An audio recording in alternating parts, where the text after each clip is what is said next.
is up, world? You are in tune to We Are DC for Life. That's Dallas Cowboys for life, man. We gonna talk all Cowboy talk and nothing but Cowboy talk here on the Cowboys Global Cast on FFSN. And you got your main man, Vic, man, Marty, and of course, I got my co-host, my partner, Tom. What's good, man? How you doing? Doing good, man. Just hanging out, scrolling Twitter, trying to figure out what the Cowboys are going to do with this cap space.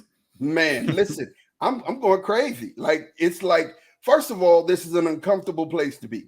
The Joneses have never done this before. Even they spent money on Brandon Carr, but it ain't been like this though, bro. It's been a minute. It's been a minute, man, and it's crazy. But it's obvious to me they came in with a plan and they executing. I mean, they could be on the yacht right now, but they are executing that plan right now. It obviously has Wi-Fi on the yacht.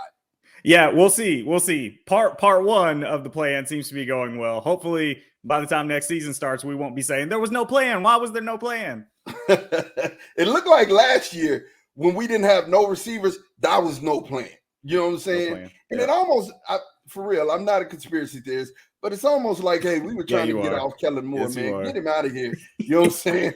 So let's not give him nothing to not Jerry. Let's get him off. But first, man, let's talk about some recaps, some stuff that's really happening at this point. Donovan Wilson, we signed Dono back, man, to a 3-year, $24 million contract with the Cowboys. 13.5 guaranteed. That's really good. That was cheap, and it was good for Dono, man. To have Donovan back gives us what we need to be multifaceted when we go into that 3 safety look. That 3 safety look, and we walk Dono down like a linebacker.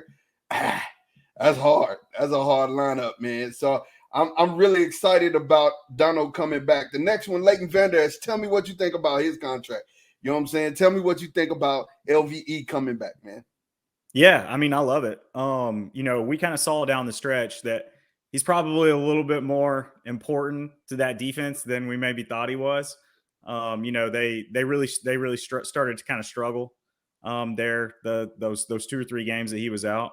I really like the contract. We're pretty much only committed for the 1 year, and with that neck, you don't really know when's it going to go.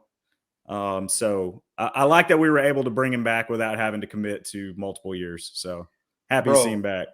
Look, bro, I mean, we signed him for nothing, man. We got that deal was like, some now laters and Tic Tacs. We got him for nothing, man. I'm gonna use that term again here in a minute. We got him for a little bit of nothing, but I think it was like we've always said though, Tom. I think it's like he's more important to us than he was on the open market. Right? Oh yeah, I totally agree. They were running more Tampa 2 last year than they had in previous seasons, which is sort of essentially like a kind of cover 3 that's disguised as a cover 2. And LVE is sort of low key a really good Tampa 2 middle linebacker. He drops and covers that middle third really well. So he's good in pass coverage. Not as physical, as a lot of Cowboy fans would like him to be. He's not quite what we thought we were getting when we drafted him, but he's a nice piece. And he's long. That's important. Oh yeah, he's very long. And Dan Quinn's scheme, he likes those long guys, man, because they can cover a lot of space. I'll get to that in a minute too. And then one of the things, the surprise. I mean, surprise. He did the Goma Pile on us, man. And if you're not old enough to remember Goma Pile, I'm sorry. I've heard about it. And I'm just saying, the listeners, if y'all ain't old enough to remember Goma Pile, I apologize. It is what it is. I made an old reference. Listen, we got Stephen Gilmore for a 5th rounder. Remember, I told you guys that I was going to bring up the Tic Tac thing. You know what I'm saying? We literally got him for a piece of chewing gum and some Tic Tacs. That was it. You know what I'm saying? We got him for nothing. The Colts weren't going to pay him. True to life. Colts wasn't going to pay him. We were going to pay him, and we hopped on that deal real quick. Tell me what you think about this, man. Like, I got a lot of thoughts. Man, I love it. I love it. He's gonna make $11 million this season. I mean, once, I think that the base salary is like 7 or 8. And so you're hearing, a lot of people quote that figure, but after incentives, it's going to be, right around 11 million. But for a 5th rounder and paying $11 million for, I mean, good cornerbacks are not kind of cheap these days. And, he's not the defensive player of the year that he was, 2 or 3 seasons ago, but he's still a good corner. And I mean, what's not to love? A 5th rounder for Stephon Gilmore. Yeah, I mean, he only needs to be like average for this to be a really good move, in my opinion. So, I mean, yeah, solid B+, A- move. Like I love it. I love it. Yeah. So to me, he only needs to be a little bit better than Anthony Brown. That's it. Yeah, right. And you got to think about it. He was in the top 10 cornerbacks in the league this year. You know what I'm saying? I mean, and he's going to be across from arguably one of the top 5, right? So, I mean, you put this is one of the top 2 duos in the NFL. When you look at Gilmore and you look at Diggs, man, I'm excited, bro. Like, who you going at? If you're posing, I mean, think about it. He got number 4 this year. He got 4 this year. I mean, a lot of people got 4, but he got 4 this year. You know what I'm saying? He got Dakota, and he picked Dakota this year. Definitely, he was on every team's best wide receiver, and he's not gonna have to do that here. Diggs has everybody's best, and he's gonna hold everybody's best. Now, all you have, like I said, Brown. All we asked Brown to do was check number 2 and make sure that he don't get outlandish yards on us. Brown couldn't do that. And I think, Gilmore can do that. He can more than handle that. He does not have to be, as the aforementioned, defensive player of the year. All he has to do is be solid. And I'm going to tell you, he's got more meat on the bone, in my opinion, in this defense, with the way that we get after the passer and the way that we make quarterbacks make quick decisions. I guarantee you this is going to benefit him and his style of play. He's going to be able to be more aggressive at the point of attack. He's definitely going to be one of those to be able to take risks. You know what I'm saying? So, and I'm just excited. I mean, let me ask you, do you think that we have, and I'm not just talking about the best cornerbacks in the league, defensively, do you think we have a no-fly zone back there as far as our safeties and our cornerbacks are concerned? Yeah, I would say so. It's kind of hard to sort of isolate, what they do and compare to other secondaries. There's a lot of good secondaries out there that just don't have the pass rush that the Cowboys do. So, but there's a freedom, I feel like, that the secondary plays with, knowing that, it's 2 or 3 seconds and, somebody's getting to the quarterback. So, I mean, I would definitely put this group up against anybody. There's a lot of depth there too. You don't want to see guys go down, but a couple of those spots, we could deal with some injuries and probably not miss a beat. I don't know that they're going to bring Jordan Lewis back. If they've got the room and nowhere else to spend it, then I would love to see him back. You can't have too many cornerbacks in this league. But yeah, that's definitely that's a group that I would put up against anybody's for sure. So think about it. You mentioned Jordan Lewis. I like the fact that you mentioned Jordan. So the names here, we got Gilmore, we got Diggs, we have Curse, we have Hooker, and then we have Dono, and then we got Bland in the slot, right? Right. So right. Bland, that's Bland's position. Do we both agree that Bland has beat out Jordan Lewis? I'm not sure, because see, the thing about it, I feel like a lot. So I think Bland's a good player. Like I think he's going to be a good player, but I don't expect. What did he get? Like, did he get 5 picks last season? Did he? Check that. I feel like he got 5 or 6. I mean, he got some picks. He totally had some takeaways. Yeah, man. Yeah. 5 picks, and like he's got to regress. Like that's I mean, how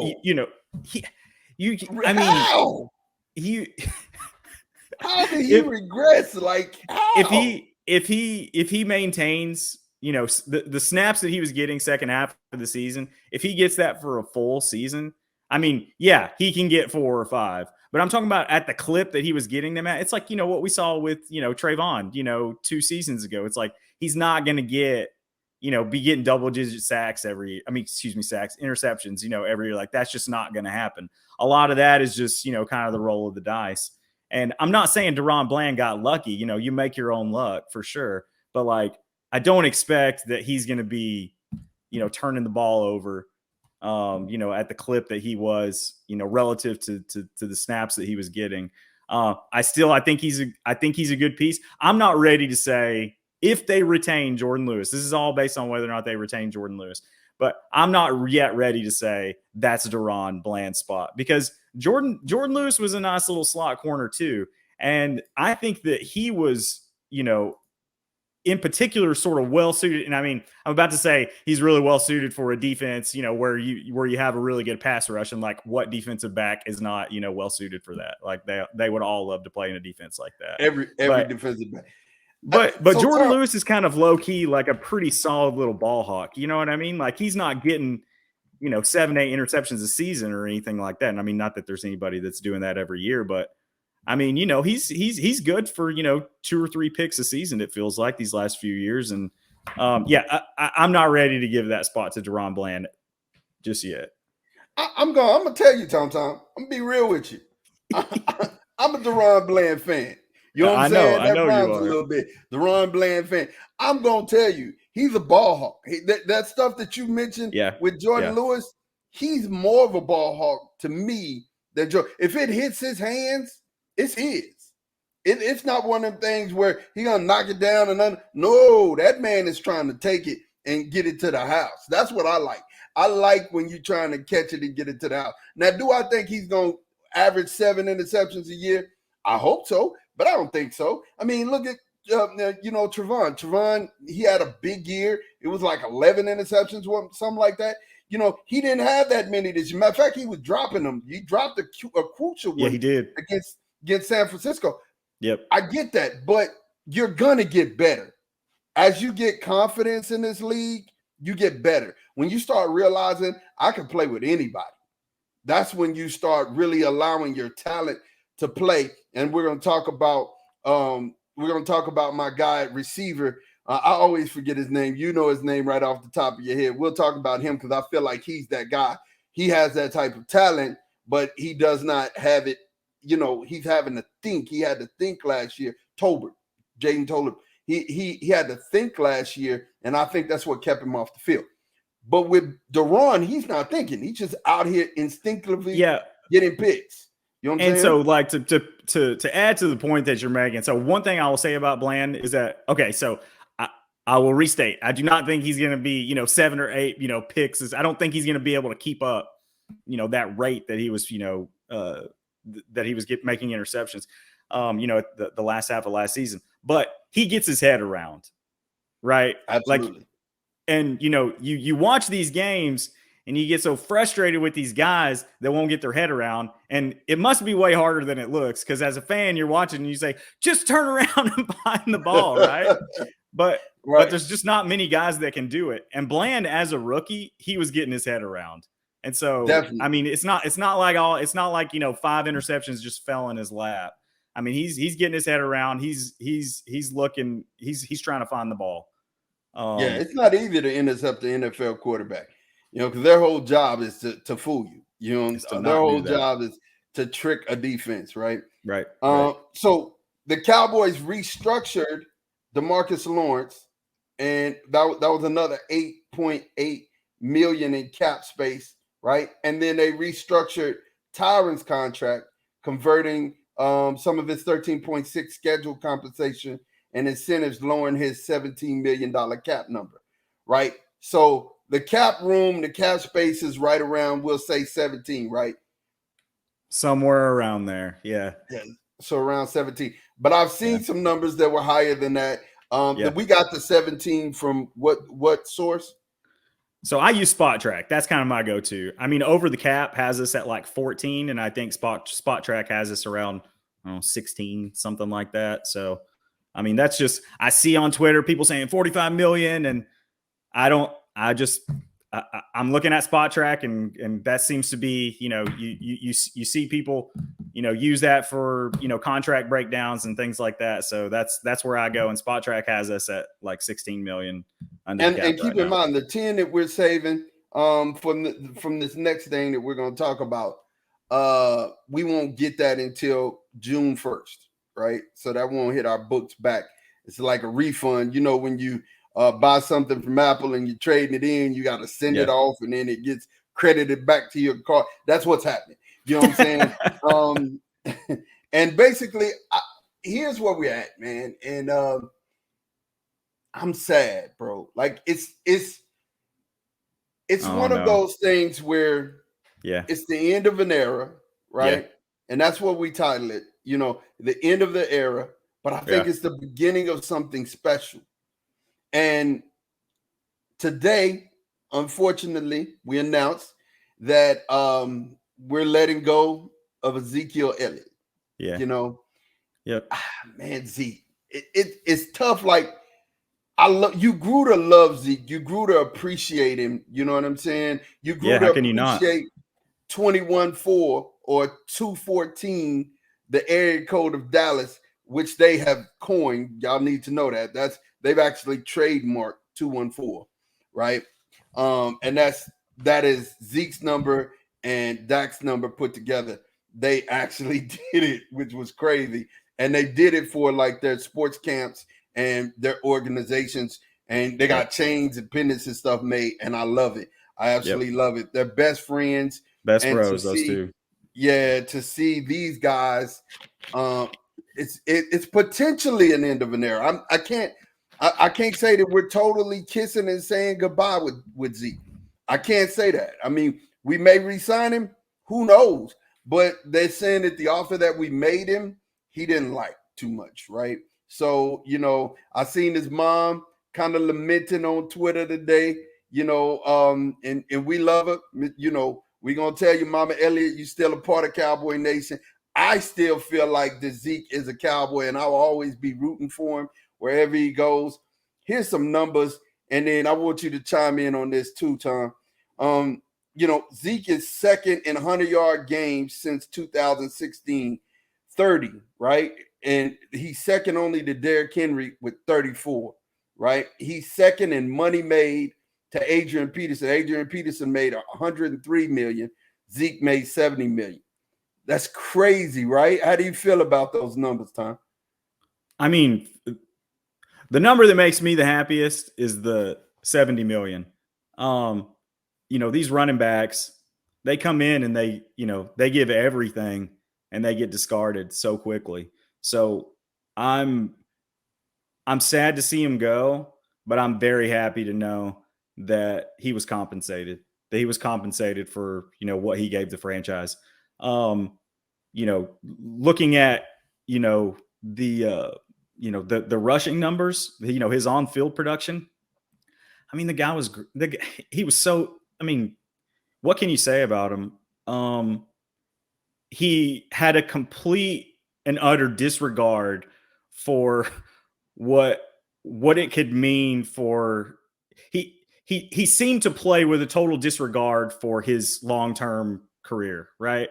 Like, he left everything on the field. He played hurt. I went back, today and was looking at, his games played per season. And the last 3 or 4 seasons here, it seems like, I know the last 3, it seems like he's just been perpetually playing through knee injuries. And you think, oh, well, he's missing, 4, 5, 6 games a season. And he's not. He's just played. He's played through pain. He's played through injury. The first 3 or 4 years of his career, he's probably the best running back in the NFL for my money. Truly sad to see him go. Another thing I will say about Zeke, he never did. It seemed like he never conducted his business in public. And I don't fault guys for doing that, whenever they're trying to, sometimes the negotiation process, if you're trying to get max dollar, you're trying to be paid fairly, sometimes that stuff kind of leaks out into the public. And that stuff that never really happened. That never really happened with Zeke. He's a team guy. The last couple years when Pollard was starting to get a lot of carries, never heard anything. You never heard anything bad from that guy. Yeah, really sad to see him go. It's always sad when you feel like your team's on the rise and maybe about to kind of get across that finish line, and there's a guy that's been there and is just bled for you and given everything, and they're not gonna be there anymore. They're not gonna be there when you're at your best.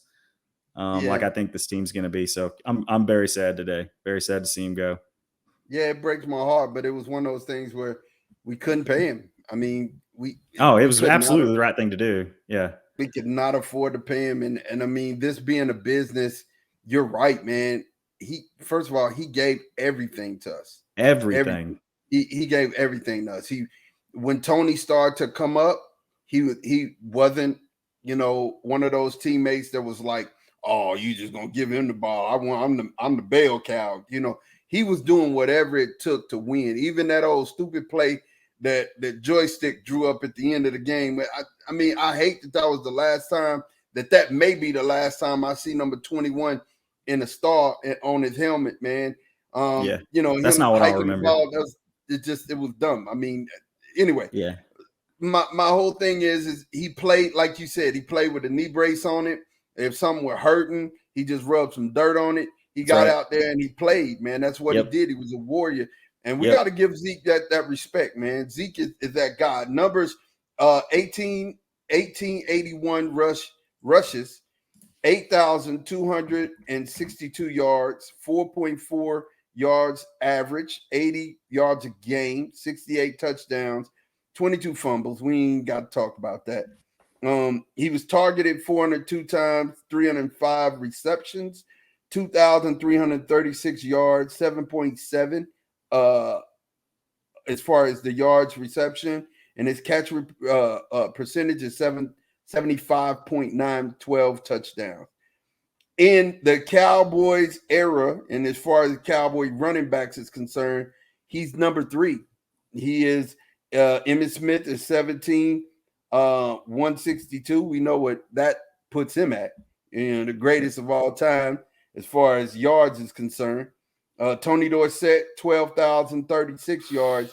Ezekiel Elliott, 8,262 yards. My goodness, man. Yeah. I really wish he could have had another really good year or two.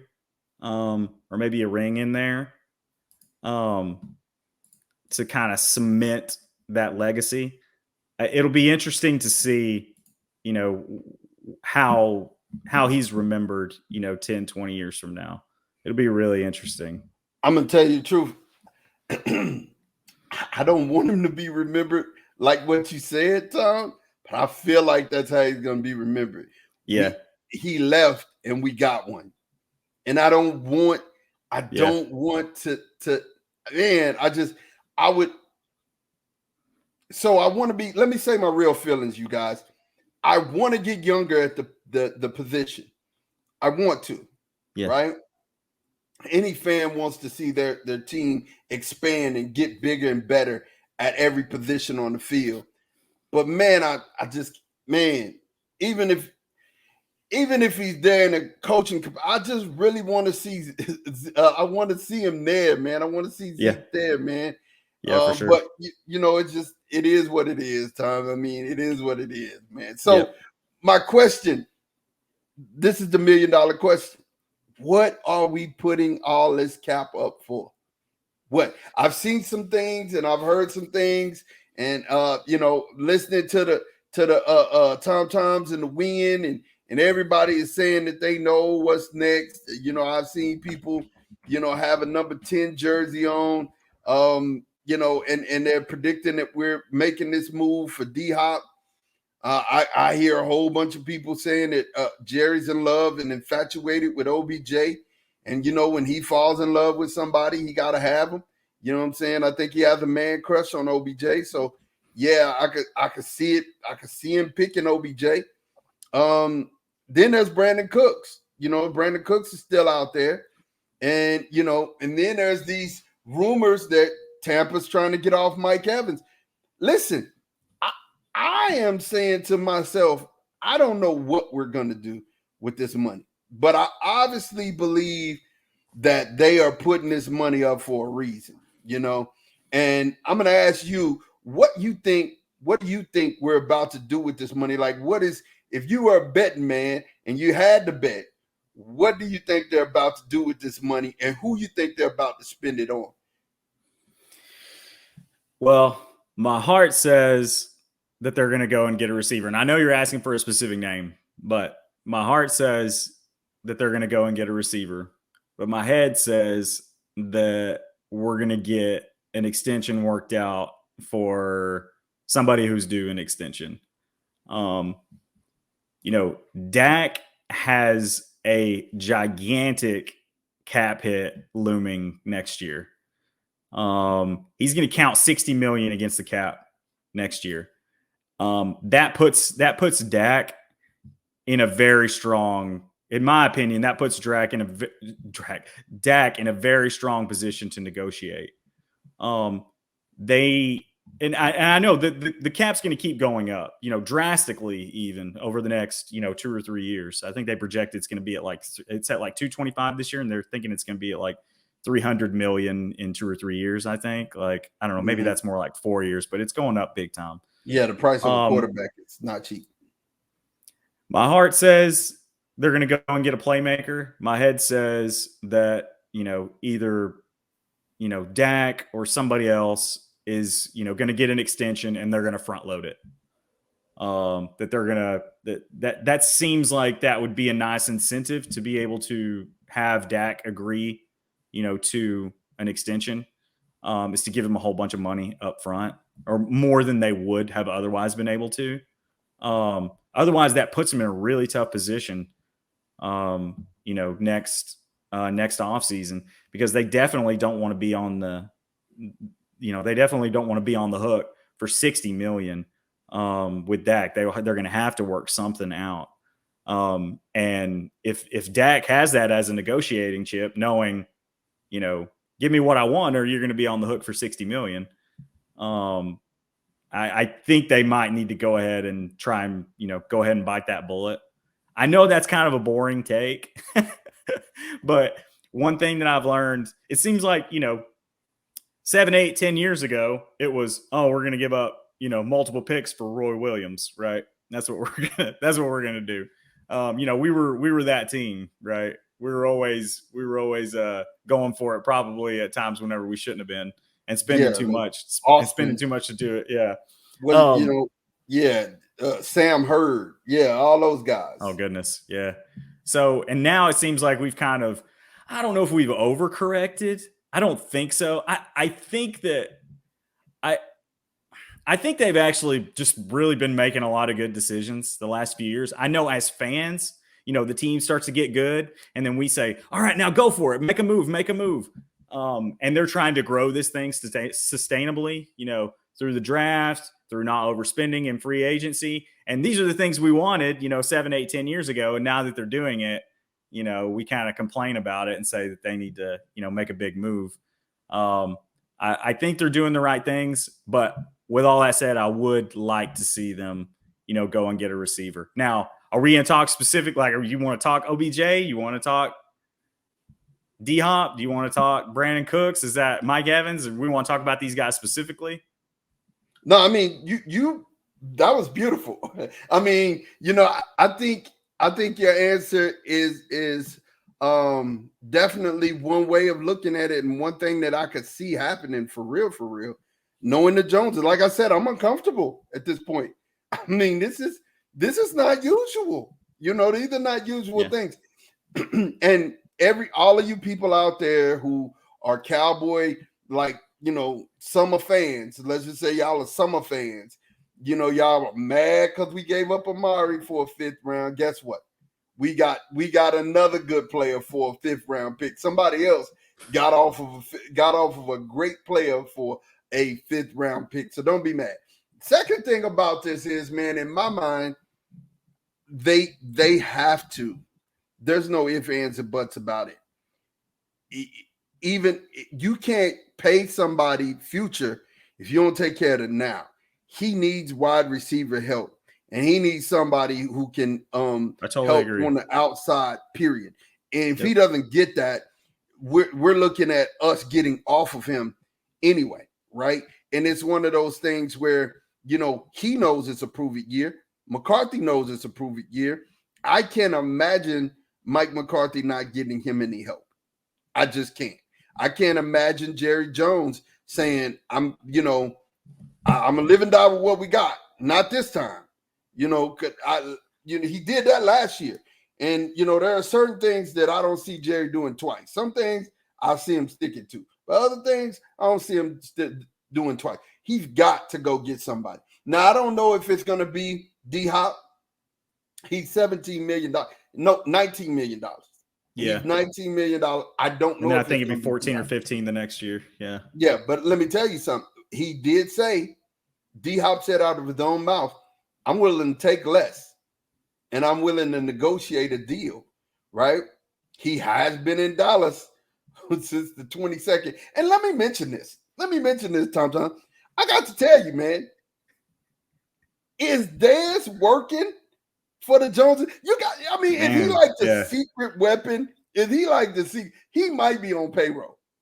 I don't know if he's a secret. I don't know if he's a weapon. If he is, it's certainly not a secret one. There's nothing secret about what he's doing. Yeah. It's really weird because I'm not here. I guess I don't know if this is really weird at all, but I'm not, everything that I'm reading says that there is nothing coming out of Cowboys camp saying that there is, anything to this at all. And I don't know if that's a part of the negotiation, if that's, they don't want to signal to the Cardinals that they really want D-Hop because then the price goes up. If they did want him, I'm sure there's, something to that. But I don't know. I kind of wonder if this is just kind of something Dez and D-Hop and whoever else on the team right now has just kind of dreamed up, and that the front office just doesn't really have any interest in, pulling this kind of move. And that, like a Diggs thing, like Stephon Diggs. Yeah, exactly. I kind of feel like that the front office maybe kind of has other plans. That's everything I'm hearing and reading. Yeah, so you're right. I don't hear any rumblings. And as a matter of fact, one of the most popular radio stations in DFW is talking about, they heard from a major source that there's absolutely no chance in us getting D-Hop, right? Yeah. But you do know this, and here's the thing that I know. If you associate your name with the Cowboys, somebody's going to pay you, right? Yeah. When you start putting Cowboys in your mouth, people will start opening up their checkbooks. Oh, the Cowboys want you. Let me hurry up and write this check. It happens all the time, right? Look at what Debo did. He was down here and came to a game, San Francisco, opened up the checkbook and backed up the Brinks truck and were like, we finna go ahead and get you. Yeah. So, yeah. Honestly, when it comes down to it, that could be a thing. But something inside of me, man, I can't let it go. I can't dismiss it because the man's been here since the 22nd of February. He's been in DFW since the 22nd of February. Now, it's a great place to work out. It's a great place to hang. But, you do know that D-Hop was in Houston for a while. So he likes Texas cities. For real. Like, he likes Texas cities. And being here with Dez is, like the guy. When OBJ came down, he kicking it with Dez, Dez is the guy. He's the guy that can show you around. He's the new version of 88, the new retired version of 88. Yeah. When it comes down to it, I think, okay, all right, this could be one of those things where we're trying to get D-Hop paid. And it's not going to be it with a star on his helmet, but hey, we're going to get him paid. And it could definitely be that. But at the same time, I feel like it could also be that, Dez is like, hey, take less money, you play here, we win a championship. You know what I'm saying? That is what it is. It's recruiting, And if he is recruiting like that, I'm happy. You know what I'm saying? Yeah, whether or not anything, whether this bears any fruit at all, I'm happy he's doing what he's doing. Yeah, stir things up, man. Absolutely. Yeah, I'm totally happy because I'm sitting here and I'm thinking to myself, man, what we need to do, and then we're gonna transition here for our ending here. What we have to do, bro, is we've got to get a wide receiver. We got to address that. We got to get happen. one vet, and bringing back T.Y. Hilton ain't the answer. No, you know what I'm saying? No. That's not the answer. We got to get one vet. One vet. No. We were so starved for receivers at the end of last season that T.Y. came in and we were like, "Oh, this guy's amazing." It's like, well, I mean, compared to Noah Brown, he's amazing, but he's amazing. Now that we've all kind of come down a little bit, like it's like, no, just no more T.Y. No, thank you. Let's actually solve the problem. And there's a lot of good tight ends in this draft, right? A lot. There are. People are saying that, and I'm because we're about to talk about the draft, and people are saying we're going to draft, but I need to address our player personnel. Cowboy land, Cowboy Nation. Listen to me. We have in-house personnel we ain't taken care of yet, right? We have Jalen Tolbert, who, like I said earlier, this West Coast offense is closer to what he saw and ran in college. I think he's going to thrive in it. What do you think, Tom? You and I just we could not disagree about Jalen Tolbert more than we do. I don't think. Jalen Tolbert. I mean, I'm not a scout, but that was a really bad wide receiver room last season. And you're talking about a 3rd round pick who just can't get on the field at all. That's not usually a good sign. You have guys come in and that's how they start and they turn out to have good careers. But it seems like more often than not, the guy comes in, is drafted 1st, 2nd, 3rd round, and is part of a skill group that, is not good and they still can't get on the field. That's not a good sign. So I'm kind of reading the tea leaves here and saying, I mean, I would kind of be surprised if he got cut. I would be surprised if they gave up on a 3rd round pick like that quickly, but it would not shock me. I don't know. I think that this camp is going to be very, very important for Jalen Tolbert. I think it's going to be very important. They got what do they have 8 picks in the upcoming draft? Something like that. This is not at receiver, but this is a deep squad. There's NFL players all over the roster, and that's not something that we've been used to as Cowboy fans for the last 10 years. It's like even coming into the season, if we've got solid starting 11s and we think we're going to win the Super Bowl, you get a couple of guys hurt and then it's nothing. We got nothing behind them. This team is too deep. Not everywhere, but there's a lot of depth on the team. And we're about to bring in, and I know it's not every single guy that we draft or that, we sign post-draft, is going to make the team. But a lot of those guys are. A handful of them are going to make the team. So that's a handful of guys that were, on the 53 last season that are not going to make the team. You got to cut somebody. And so, I mean, it wouldn't shock me to see Jalen Tolbert go. I'd hate for that to happen, for his sake, but I'm not exactly sure what's going to happen with him. Something else that I wanted to touch on, sort of rewinding a little bit, back on the wide receiver talk. There's a lot of people. I'm hearing a lot of clamoring for OBJ out there, and I'm hearing that he is asking for like $15 to $20 million a year. The wish list that I have for the remainder of the offseason, number 1 on that wish list is do not sign Odell Beckham Jr.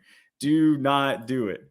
And it's no hate. I am not hating on Odell Beckham.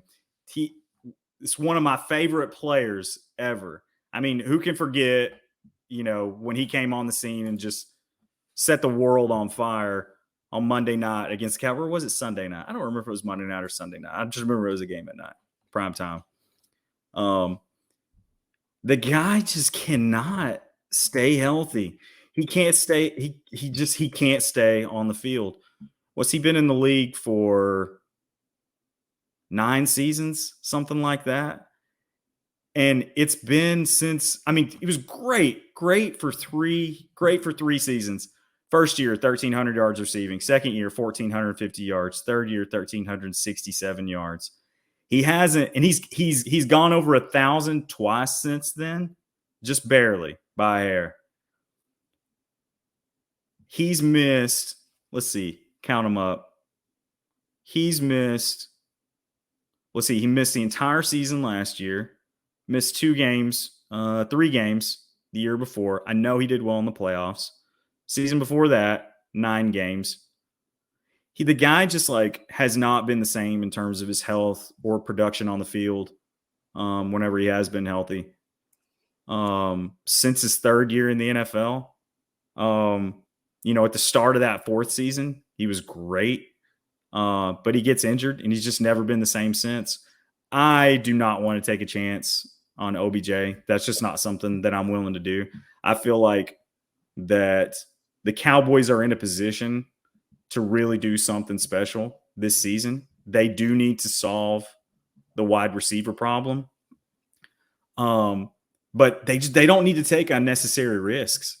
And pay a lot of money while taking those risks.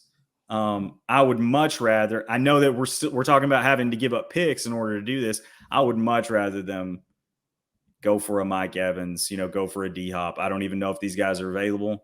Go after a Brandon Cooks, somebody like that. If I knew OBJ is going to be healthy for 15 games next season, then I don't think it's an unreasonable decision to make to go after him. But it's just, you just do not know. Is he going to be healthy? I mean, was it 2021? Yeah, 2021. What's up, Vic? So here's my thing, bro. Like, I think I agree with you. Me and you are on the same page when it comes to OBJ. Like, I'm not Jerry's fanboying on him. I don't really like, I'm not like, oh, OBJ, because I haven't seen him be OBJ in years. Long time. I agree that, OBJ might not be the answer for. I don't want to pay for a receiver who's going to be sitting on the sideline and not helping Dak. Right. Dakota needs some help. I'm sorry, I got to call him his government till he proves it. Dakota needs some help, man. I mean, and you got to give Dakota some help this year. And what I was saying was after Jalen Tolbert, right, you got Simi Fioco. Simi is one of those guys that you got on your roster that we got to figure out. He's a 6'4" guy. He runs a 4.39 40. Either you're going to move him to tight end or you're not. You know what I'm saying? Or you're going to let him play and get some tick. And I'm with you. Like I said, either Jalen Tolbert actually ends up being that guy, and have a breakout year, or Simi Fioco is going to take his spot. We're not going to have, because honestly, when we start talking about the draft, which is where we're about to go right now, when it comes down to it, bro, like honestly, you got some killers coming up, and you're not going to be able to get on the field, right? So when it comes down to it, for me, I think we got to deal with what we have on the roster. We have to figure out how we're going to get Turpin involved. You know what I'm saying? Turpin needs to be more than just our returners. You know what I'm saying? He needs to be involved in some jet sweeps, and we need to get him involved, at some point. Yeah, maybe so. Maybe you're right on the Turpin point. But if come beginning of 2023 season, we're talking about how we need more from Jalen Tolbert and we need more from Simi Fioco, we have failed in free agent, in the offseason, in the draft, that we have not fixed. We have not fixed the wide receiver problem. Agree. So I don't want to, we can talk about these guys, but we do not need to be in a position where we're having to rely on guys that basically just like have not seen the field ever. Simi's seen a little bit of the field, not much, but he's seen a little bit of the field. A little bit. He's been on the field before. He has. So last but not least, man, what do you think? I've seen this draft today. I liked it. Josh Downs in the first round at 26. You like that pick? Yeah, absolutely. Okay. Good Steve pick. Avila from offensive guard from TCU at the second pick. Pick 58. Yeah. All right. Byron Young at pick 90, defensive tackle from Alabama. I'm not crazy about that one. That he's kind of a player I'd like to avoid. I mean, he hasn't been testing well, right? Like he hasn't looked too great in his workouts. If I recall. He was decent. He was decent. They interviewed him at the combine too. So yeah, and I mean, like these defensive tackles, it's just such a crapshoot. It's the hardest position it seems like to draft. You don't know what these guys are. It's like, I think everybody saw, what happened with Jalen Carter today. It's like no one, shows up, overweight, on that when out of shape. We're gonna get on that when we kind of just look over the draft picks. That's a good take right there, Tom. Roshan Johnson, 129 from Texas, running back. Tell me when you don't like a pick, okay? No. Yeah. Okay. All right. Clark from Louisville, cornerback. Dorian Williams from linebacker from Tulane at 176. Yeah, I kind of would like to get a linebacker earlier than that. Like if we're not making any more moves there, to be honest, I'd like to get a linebacker. It's easier to find one in the first, 2 or 3 rounds. Now, I'm not saying let's go linebacker first round, but that's a weakness. Got a linebacker right there. What's that? Instead of Byron Young, you'd have got a linebacker right there. If there's one there, it's just like you can find these linebackers in the second or third round. It's like this guy isn't gonna be a star, but he can come in, and help today. And that's kind of a group that's, we talk about bringing LVE back, and I'm all for that. I love it. I think Damone Clark is going to be, a solid player, but it's just not a lot of there's not a lot of depth there. Like we got to find somebody else who can take some snaps. Take some snaps. Sounds like I'm talking about a quarterback. Who can give us some snaps at that position. Get reps in. Are you right? Yeah, for sure. There's snacks. Keandre Coburn from Texas at 212. I mean, we start getting this late in the draft, and I'm like, no, that's a terrible pick. That guy sucks. And it's like, I mean, this is a 6th round pick, we're talking about here. Coburn has not looked good in workouts. He's slow.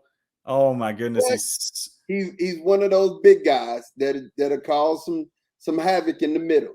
Yeah, he's like, I may be fat, but I'm also slow. And that means a lot when you come into a defensive tackle. That means a lot. No, and yeah, it does. Oh, yeah, man, for sure. The last pick here, 244, Elijah Higgins from Stanford, which is another tweener. He went 4'5", 4'4", the Austin kid. He's 6'3" and some change.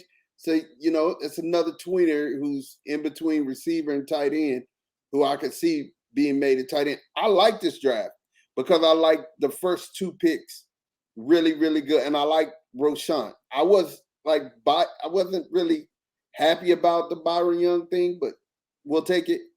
But, the draft is coming. And with us doing what we're doing in free agency, that's why it's imperative that we get a receiver, because that receiver is going to take we can start going BPA in the draft, and that's what I want. Best player available. Let's go. Absolutely. BPA. That's another thing that was just so great about the Gilmore pickup, right? It's like it kind of seemed like, we really need to go receiver, cornerback, receiver, first, second round. Not that that's what they were going to end up doing, but that seemed like that, kind of made the most sense. And now you could see them not taking a cornerback at all in the first 3 or 4 rounds. I mean, Absolutely. it's if there's a guy there that they're in love with, then it always makes sense to draft a guy that to draft a guy that's really high on your board. But yeah, it gives us some flexibility in the draft, which is obviously great. Yeah, man. So we like to thank you for hanging out with us, man, during this podcast. Of course, we're gonna always be here talking all that Cowboy news, man. Tom, you got any parting shots? I know. I mean, I know we already touched on it, talked about it for a while, but so long, Ezekiel Elliott. It was great while you were here. I'm still kind of holding out hope that maybe the free agent waters won't be so nice, and that maybe we can get you back for cheap. As like maybe a third back or something like that. I don't know if the guys would take to that very well in the locker room, but sad to see him go. If he catches on anywhere, I hope he makes us regret letting him go. Me too, man. I'm always be a Zeke fan. Man, I hate you. You done took me back. I got past it, Tom, but you brought me all the way back, man. But for myself, for Tom, man, we are Dallas Cowboys for life, man. Right here on the Cowboys Global Cast on FFSN. We thank you for tuning in. We gonna check back with you on the next episode. We out of here. Peace.